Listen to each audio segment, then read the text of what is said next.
Iniciando as palestras de hoje, convidamos o professor Dr. Wolfgang Bauer, da Michigan State University, dos Estados Unidos, que abordará o tema Virtual University and Virtual Course on Energy. Informamos que esta palestra poderá ser acompanhada com os equipamentos de tradução simultânea que foram entregues na entrada do evento.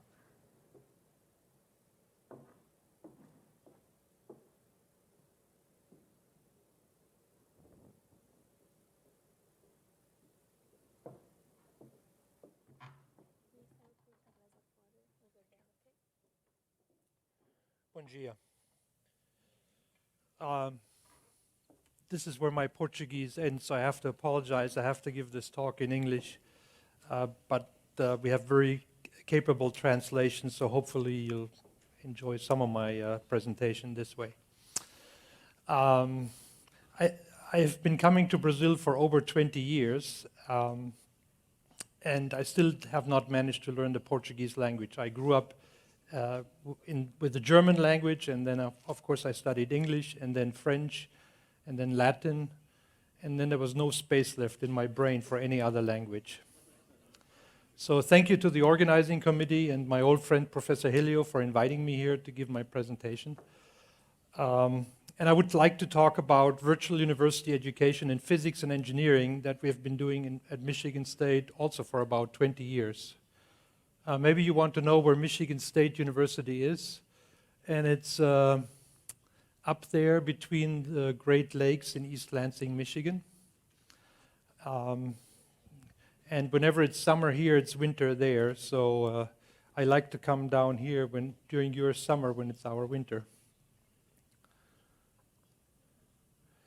So Michigan State University is one of the largest universities in the United States, not as big as USP, of course, but we have almost 50,000 students, undergraduate and graduate, and we have 5,000 faculty. So the question is, how do people learn? And how can we use what we know about this to give people an online education without face-to-face contact? That's what I want to talk about in the next 50 minutes. There's a very interesting report, Brain, Mind, Experience in School, that already came out in 1999 that covers the essentials from the standpoint of psychologists and cognitive theorists on how people learn. I recommend this report very highly. Let me start out with a quote, and I'll read it. I say, I think, however, that there isn't any solution to this problem of education other than to realize that the best teaching can be done only when there is a direct individual relationship between a student and a good teacher. It is impossible to learn very much by simply sitting in a lecture. By the way, you are simply sitting in a lecture right now, so. It is impossible to learn very much by simply sitting in a lecture, but in our modern times, we have so many students to teach that we have to try to find some substitute for this ideal. This was already said in 1963 by Richard Feynman, who is a Nobel laureate in physics, and who wrote a very influential textbook, the Feynman Lectures. By the way, some people in Brazil don't think too highly of Richard Feynman because he said that most Brazilians are stupid, but he also said most Americans are stupid, okay, so we're even. This is a histogram that I created from one of my introductory lectures with 550 students sitting in a lecture hall like this one. And what I plot there is how, where's my laser pointer? How successful the students were in completing the course requirements from 0% to 100%. And so you see there is a large middle here that's towards the top, and then a very large tail to the bottom. And so there's a very large spread in preparation of the students. That's the first problem with what they come in. There's very little interaction when you have 500 students to talk with. And of course I want to achieve and maintain high standards, and I have to spend a lot of money on my teaching assistants helping me to grade the assignments. And still it's almost impossible to recognize students' problems in time just from, say, the students doing homework every week. And another big problem is that students, if you let them, not all of them, but some of them will cheat on the homework on exams, copy from their neighbors without doing the work. So there's always a long tail here, and some of these students are simply not willing to do the work, and I will ignore that long tail. There's also a tail on the other side, and these are students that really don't need my help or any of our help. They will learn no matter how good or bad the instructor is, they will succeed in life. What we need to concentrate on is these and make this distribution smaller by helping these students achieve better. That's the best you can hope as a lecturer. And so how can we use the internet for this? And the internet is not the first teaching innovation. It started, I would say, with Gutenberg's book press, and only then were books available to the vast public without having to hand copy a book. The radio around 1900 was used for teaching innovation, and then of course the television around 1930. The internet came rather late, but since 1994, I plot this and I stopped last year, you see the number of sites on the internet where you can type in a number for the domain increases exponentially and is now almost 1 billion. In about 5 years, the number of sites on the internet will outnumber the number of humans on the planet.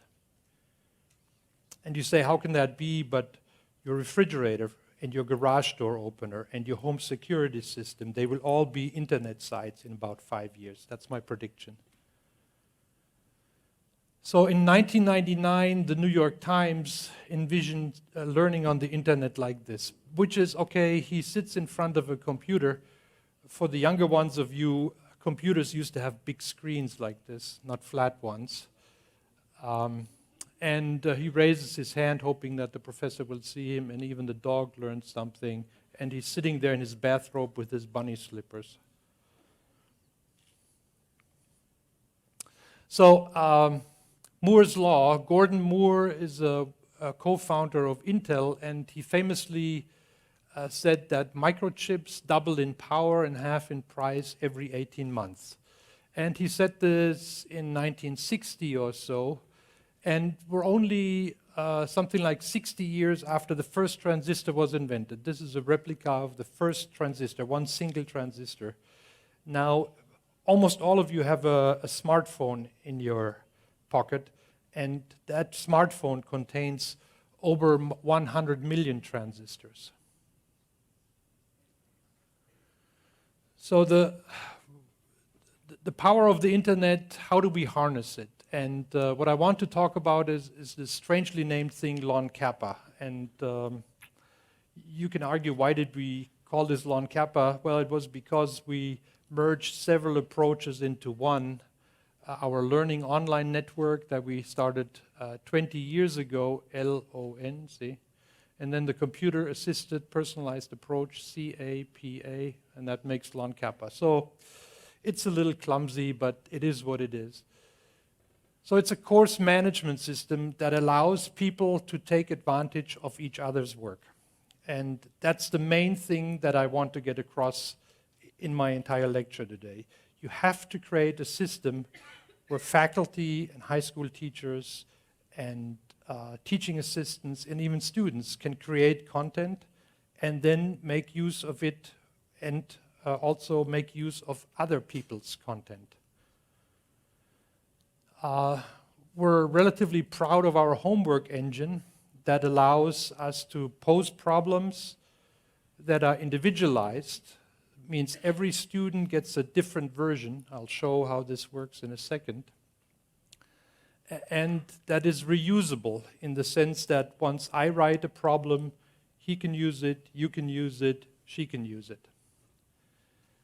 Our next generation system, which we're working on right now, is called Course Weaver. That's a little more instructive name, and I wrote the URL there. If you have your smartphone on you, you can already check it out. So what does Course Weaver do?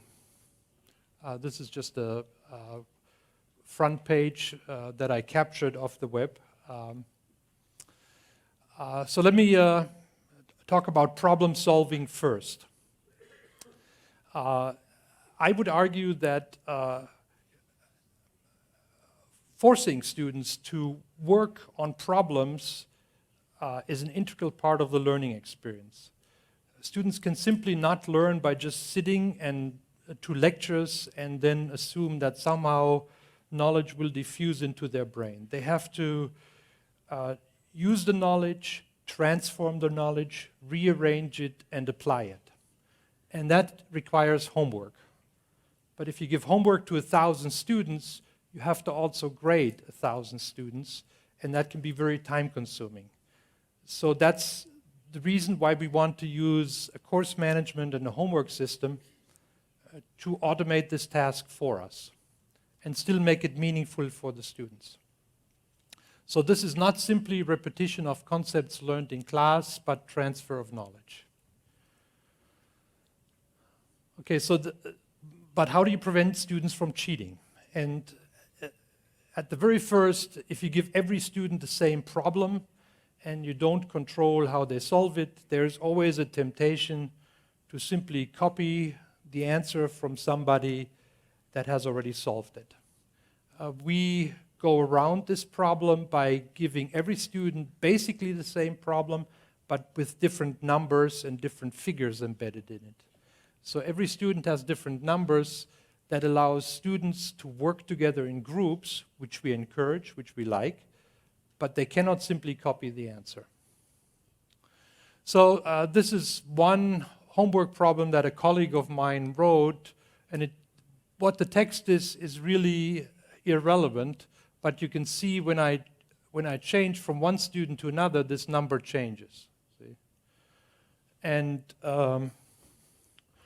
in addition, what also changes is the graph that goes with it. See that crane has a different angle from one student to another. And of course, their answers will be different then. We can also use fairly sophisticated mathematics as input for the solution of the homework. For example, here there's a solution vector that's required. Here is the solution of an integral equation that's required. And the students get immediate feedback. So here the student has clicked on submit answer. The feedback is incorrect, first try. And then the computer also tells the student the function you have provided does not have a norm of 1. What this feedback really is right now does not matter, but the student, the computer can recognize what the student did wrong and answers it right away.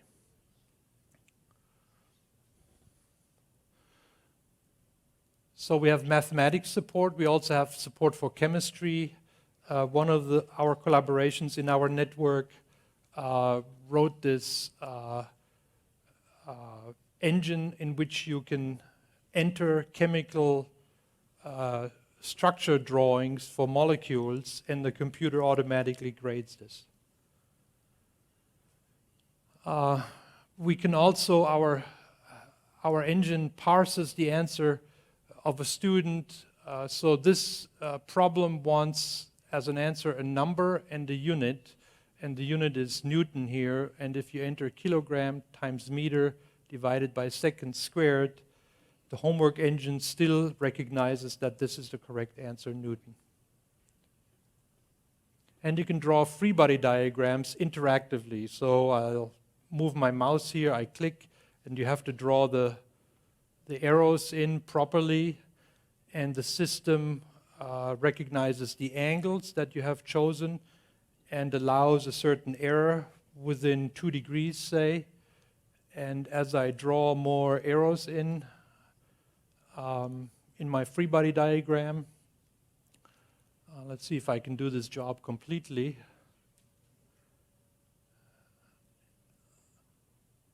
So all my arrows are drawn in with their angles, and when I'm happy with it, then I click on the Submit Answer button, and it's correct. Well, okay, so I am a physics professor. I should be able to do this problem. We also can do exams. Now in exams, in my real lectures, students sit next to each other like you are. And so the temptation is to just take a look at my neighbor when I fill in my exam. But this system automatically converts any problem in the network into a multiple choice problem and randomizes the answers. So students that sit next to each other cannot learn from each other's answers. They really have to do the work themselves. And then the bubble sheets that the students return are also automatically graded. So we really need very, very little teaching assistant work in this. So here's one exam from one student, and here's another. And if you compare these answers, they're not at all the same between the students. And the computer generates this automatically. We also have a little teaching device where we give credit to the students after the exam on the problems that they have solved incorrectly during the exam by giving another homework assignment with the same exam problems. The students really love this feature, and Lon Kappa can do it automatically. And here's a paper in the physics teacher, my colleague and former student Gerd Kortemeyer and myself and Benenson and Kashi have written our results, and it really aids in learning to do this exam support this way. So how is it possible to have all these handwritten problems in the computer, and you need many thousands of them, and to construct new problems each term? It's too much work for any instructor. What you need is to share the resources and to share them freely across the network.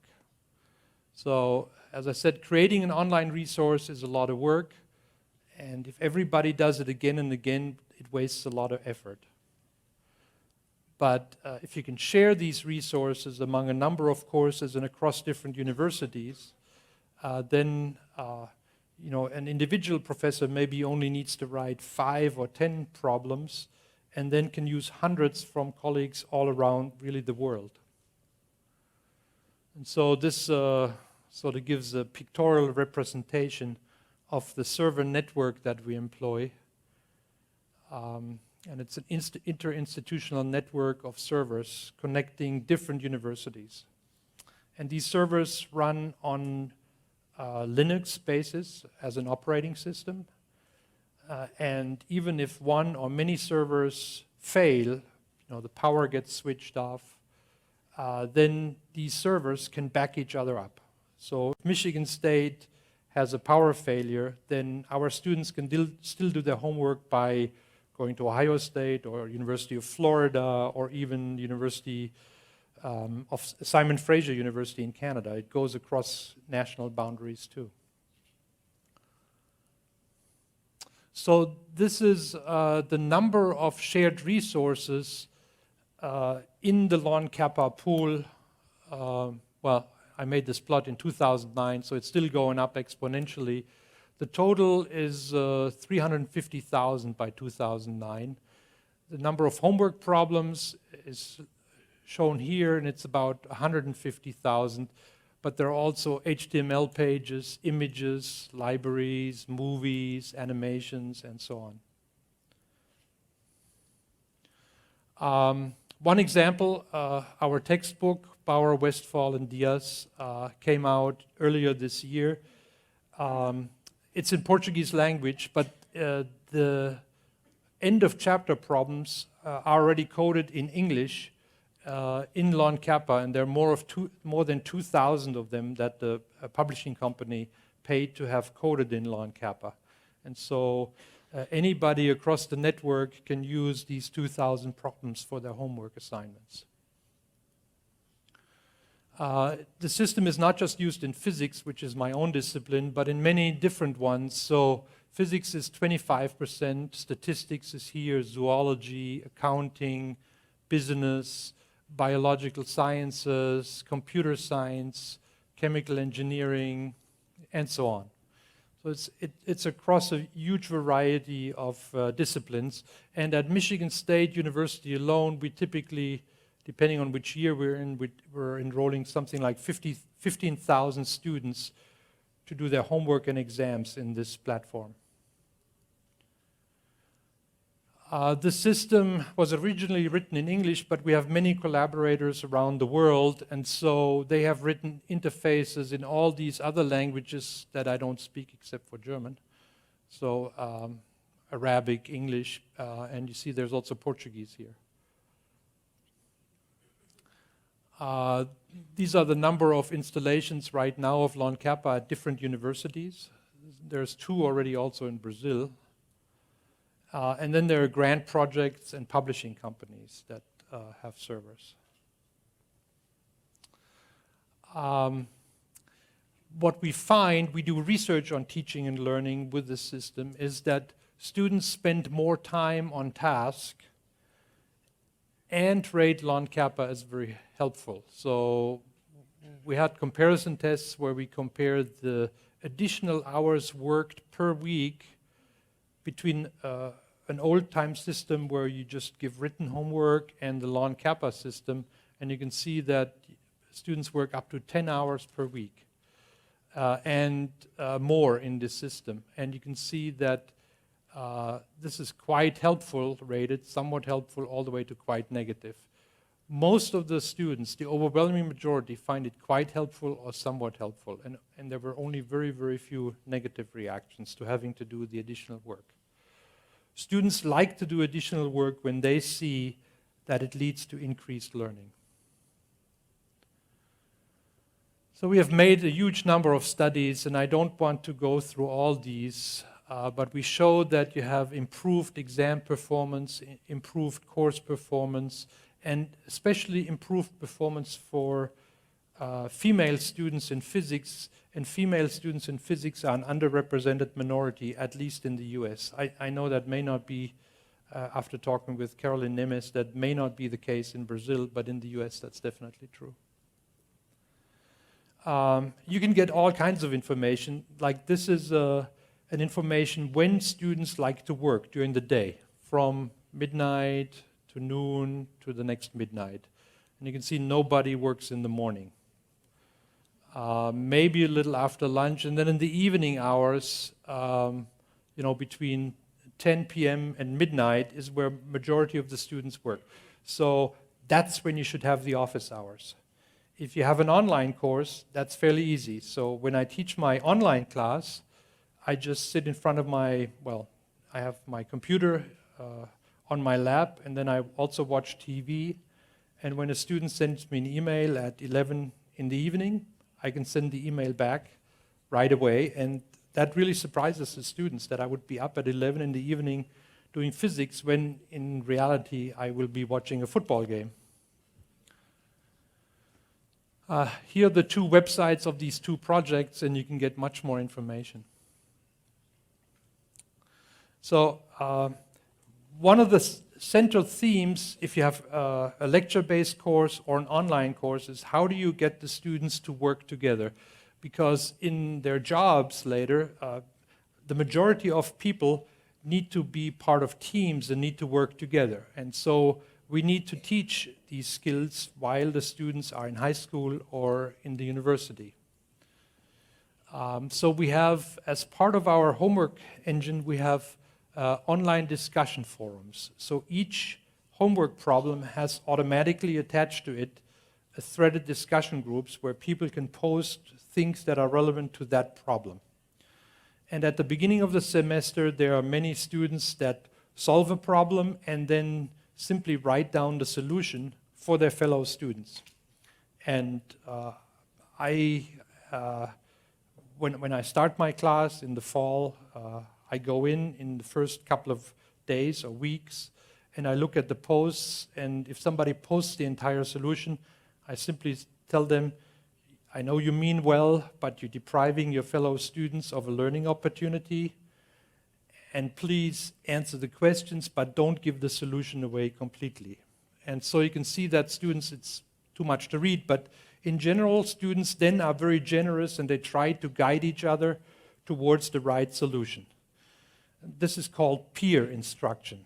And this way of using threaded discussion groups is peer instruction at its best in situations where students can't talk to each other face to face. So they can talk to each other through the internet, across the country and the world.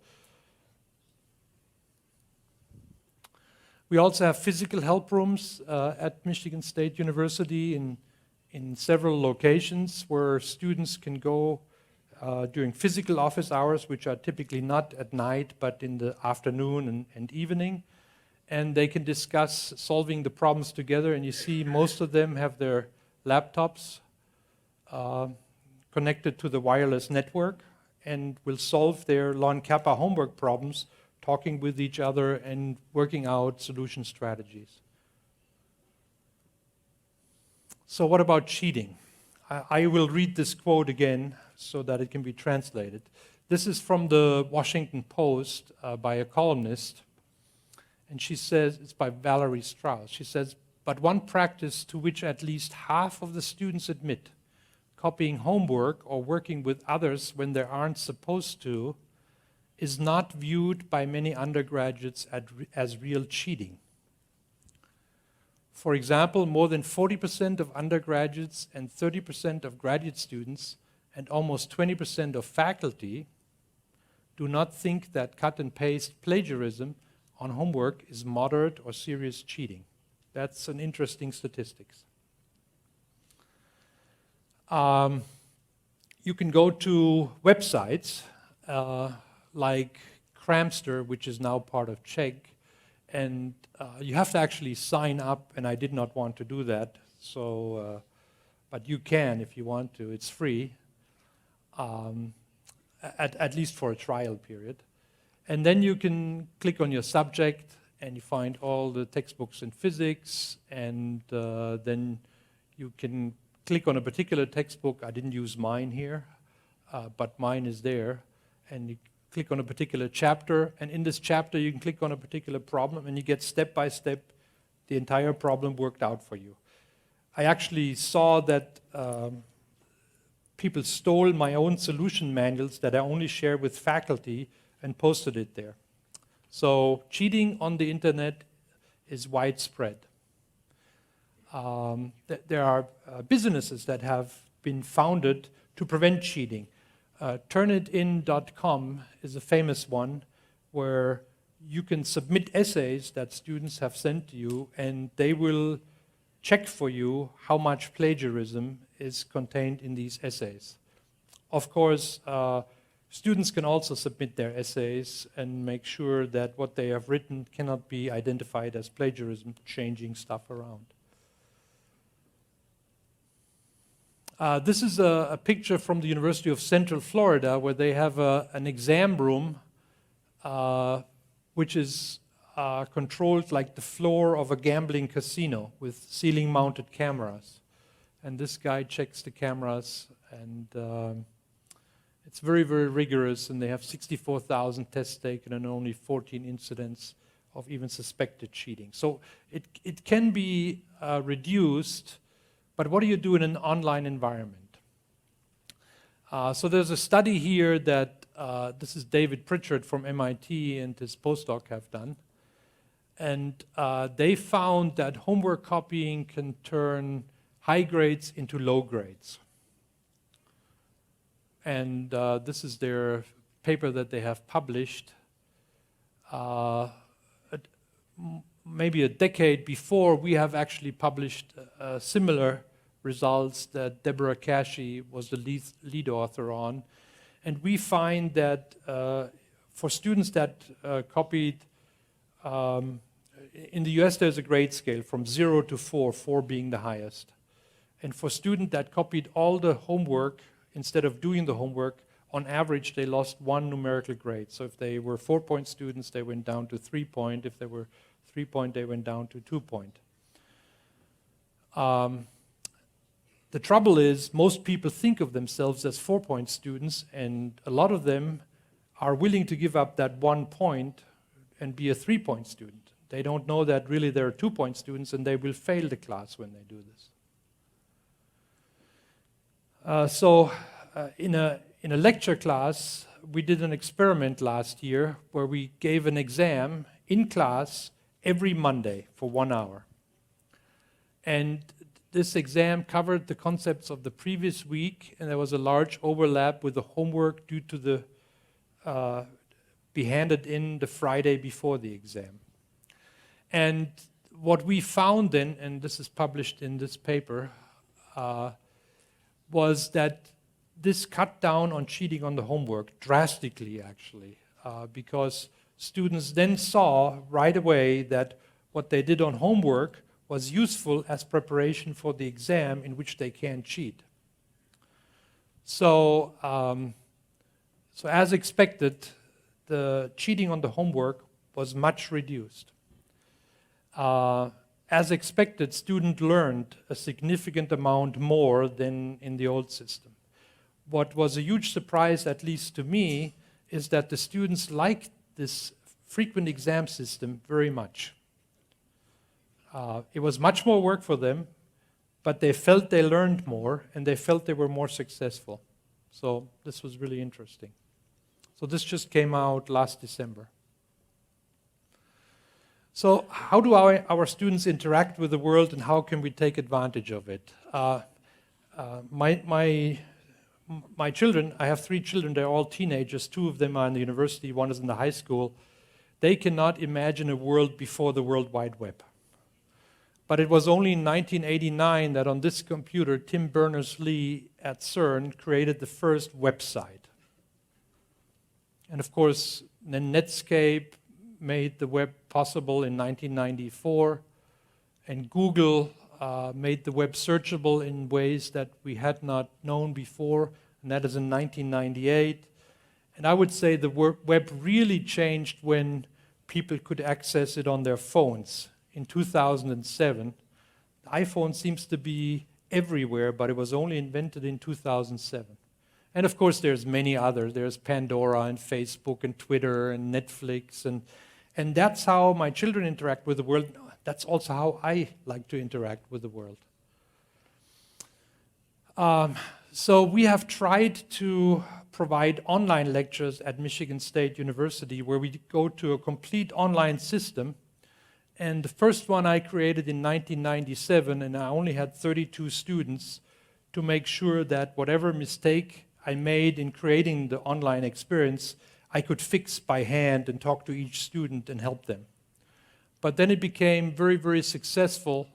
And this year, we have enrolled over 1,600 students taking physics classes completely online without any lectures at Michigan State University alone.